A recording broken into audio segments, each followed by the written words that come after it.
What's up, Colorado? Chris Lopez here. And today's podcast episode, we are talking about the market stats for September 2021 in Denver and Colorado Springs. So we'll go through the stats, the monthly stats we normally talk about, plus Your Castle just published their Q3 income trends for multifamily. So we'll pick a few things in there as well. And I'll be talking about the Denver market. I got my co-host, Jenny Bayless, to talk about the Springs market. Good morning, Jenny. Good morning, Chris. How's it going? It's a little rushed. This is actually round two since I screwed up the first one. So we are on a tight deadline and we're going to jump into the stats. That's what I get for not having enough caffeine. So jumping into some Denver stats, the biggest factor I always like to look at is inventory. I think if there's one metric to look at, that's the one I would look at. I think it's the most important one for people to walk away with as we start throwing stats, numbers at people, because it just comes down to pure supply and demand, which really shows what's going on in the market and can help us forecast the future.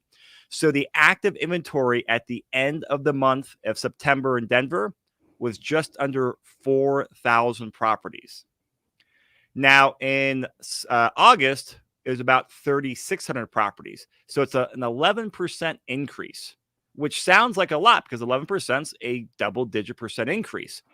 However, it's still not going to move the needle in a big way that it's still a seller's market.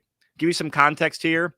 In September 2006, right before the crash, we were at over 31,000 properties in inventory. We're at 3,900 now. So we're at, a little bit more than 10% or so of the inventory of about 15 years ago. So don't hold your breath on a big crash when there's no inventory and tons of pent-up demand. Now, compared to last year, in 2020, our inventory is down 25%, which, makes sense because we were going into that crazy, really, really low inventory time, and we're still in it. But the high level here is it's still a seller's market, but we're starting to see it hopefully go a little bit more in the right direction to become a little bit less extreme towards the sellers. So, Jenny, what's it like in the Springs? I would say pretty much the same, kind of as usual, right? So same thing, new listings, they actually went down a tiny bit between last month and this month, but still ahead of September of last year. So we're at 1,677 for new listings in September 2021. Total active listings is actually up from August 2021 at 961 from 844. So things are staying on the market a little bit longer. So that's, kind of good, kind of give everyone some breathing room. In terms of median sales price, September of this year from August of this year, we're down a percent, but we're still up from September of last year at almost 15% for single family homes. And for condos and townhomes, we're up about 19% year over year, September 2021 to September 2020 in price. So that's pretty significant still. So definitely, things are starting to take a little bit of breathing room, but it's still, it's still rough for buyers out there, especially if a property comes on the market and it's priced right and it's, a nice property. It will still go very quickly and very aggressively. And yeah, we're seeing the same things in appreciation up in Denver. It's about 15% compared to September this year to last year. So again, that's a double-digit number, up about 0.75% from the previous month. So we're still seeing appreciation. I think it'll definitely slow down. And hopefully for the sake of the market, it does as well. But this just kind of goes back to let's tie this back to people's individuals investing strategies, because investors out there all want good deals. But when you take into account the current market of a super low inventory, that just means there's fewer homes for everyone to go out there to purchase. So that makes it hard to go out there and find an amazing deal. And plus, just looking at the environment of this extreme supply and demand imbalance we have with super low interest rates, that drives up prices. So, this is where, in my point of view, is, hey, look for a good deal, but understand that you want to go with the trend, which is going to be appreciation. And we're also seeing some very strong rent growth. I mean, in both markets, for Springs and Denver, we're starting to see some really strong rent growth from beginning this year.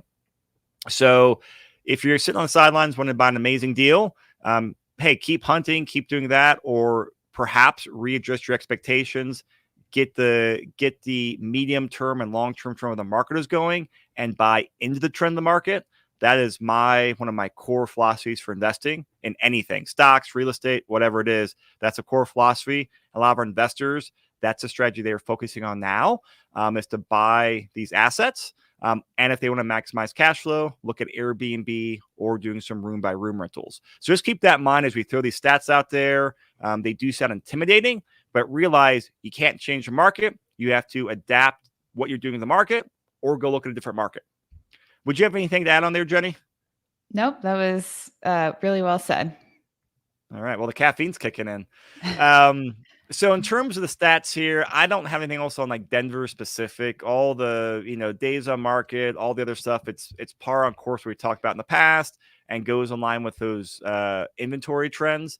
Is there anything else you want to mention on the monthly spring stats where we jump over the Q3 trends? No, just kind of, piggybacking off of what you just said. There was an article in the Denver Post in September that came out called "Rising Front Range Rents Are Widespread and Will Keep Climbing." I recommend that everyone take a look at that article. And then just kind of calling out real quick, it says Colorado Springs rents are up 22% since the start of the pandemic. They don't mention what month they're referring to, but I'm guessing, early spring 2020. So that's significant. Yeah, it's a very interesting article. We'll try putting the show notes or Google it, but it kind of goes to the Springs and a bunch of just like submarkets around Denver. And it was really fascinating to see. Punchline is most are in double-digit rent growth. Is the executive summary of the article. So, Jenny, we're flipping over the Q3 trends here from your castle, and this is for income properties, multifamily. What do you want to cherry pick on here to talk about the Springs? Yeah, I would say the one stat that just completely jumps out to me is the average price per unit between Q3 of last year and Q3 of this year is up 27%. So over 1 year for multifamily, prices have gone up 27% since Q3 2020 and Q3 2021. Mm-hmm. That is yeah. extremely significant.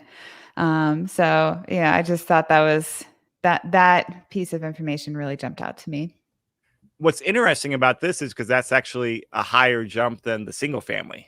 Mm-hmm. That we've been talking about. And Denver, I'm going to scroll up to this page as well. I mean, Denver, 2020 Q3 to 2021 Q3, we're at a measly 22% compared to your 27%. I mean, the fact that they're in the 20% range is just crazy in my mind. Mm-hmm. And I think a big part of this too is just, once investors realized, hey, the world's not falling apart, debt is really cheap. People are taking advantage of trading up, and they are buying bigger assets by, I say, trading up, selling their current property, utilizing a 1031 exchange to defer capital gains, and then buying, newer and bigger properties. I mean, we have a lot of clients doing it, and it just makes sense from a long-term wealth building aspect. So I think there's just a lot of people who are chasing long-term returns and cheap debt, and that's driving prices up, which is how it goes.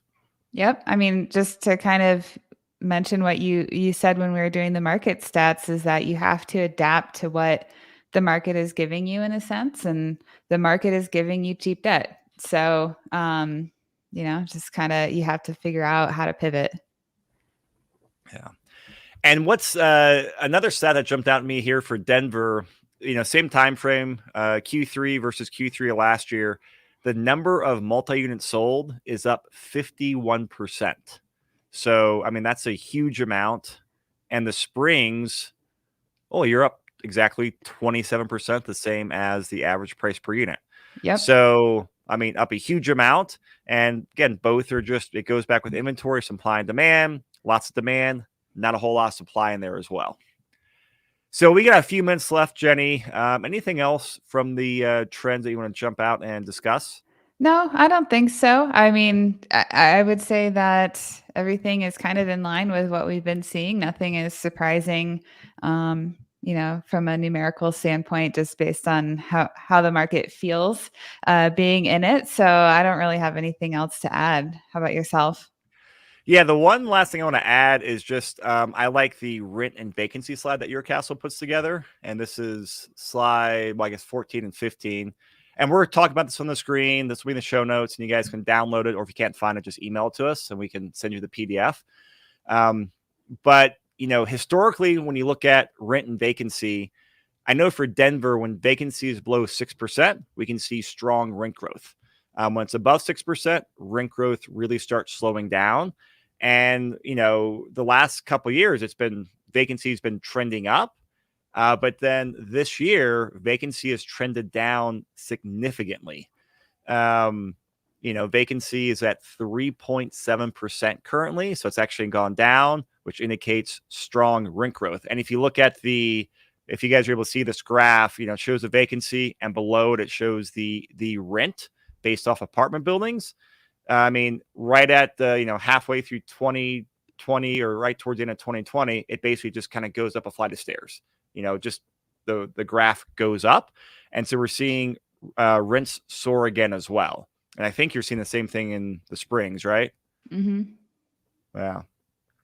So vacancy is down the Springs, rents up there as well, which just corresponds to, what we're talking about, the inventory side for the prices. But that's the thing we have to keep in mind as investors. A lot of times people just look at prices. Oh, great, they're going up, but rents are going up as well. And when that happens and you're on, 30-year fixed debt for smaller properties, or, a 7-year fixed debt for a, bigger property, you've got years of a fixed interest rate, which is your biggest expense. And again, you ride the rent growth. All right. Well, I think that's everything. So, Jenny, thank you. I appreciate you hopping on this call and bearing with me on my technical difficulties in the beginning. So, thank you. And listeners out there, if you guys have questions on the market data, reach out to me, reach out to Jenny. If you're trying to figure out which market to invest in, reach out to both of us. We often help clients compare both. Sometimes it makes the most sense to be agnostic, especially for the 1031 exchange. Other times, one market is more attractive towards an investor for various reasons. So we love sitting down and helping people understand which market and which asset class is a great selection for them. So reach out. Me, Jenny, the rest of the team, we work together, help you understand the facts, and go out there and do the next transaction to build your real estate portfolio. So you can go to the website, fill out the investment consultation, or click the show notes and reach out to us, or just email us. Either way, we would love to connect. So everyone, thank you so much, and we'll see you next month.